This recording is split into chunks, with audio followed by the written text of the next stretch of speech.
Magandang balita po ito. Proposed salary increase starting fiscal year 2024 for government employees.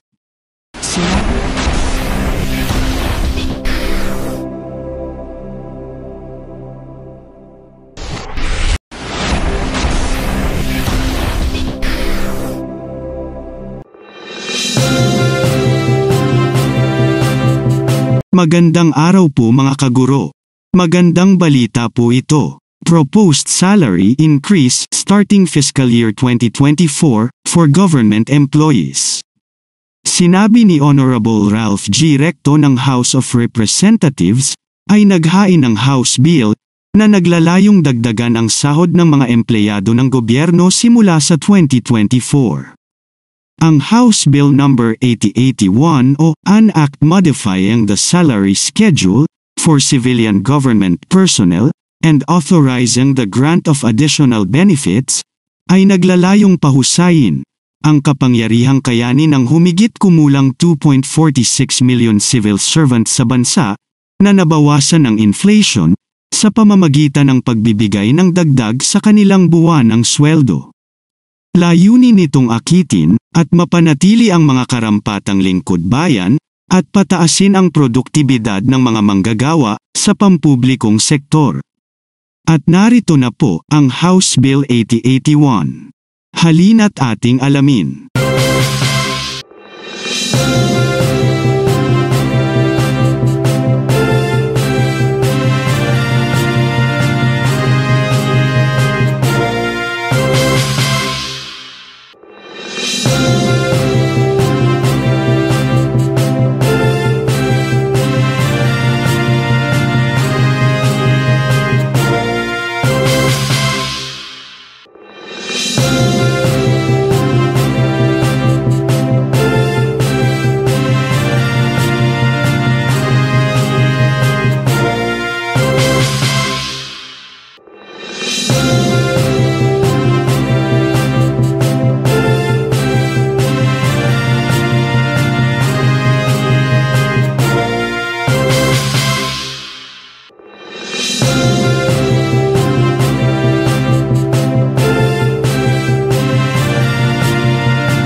Kung meron man kayong mga komento tungkol sa mga isyong ito, maaari kayong magbigay ng mga reaksyon sa comment section na makikita sa ibaba ng bidyong ito.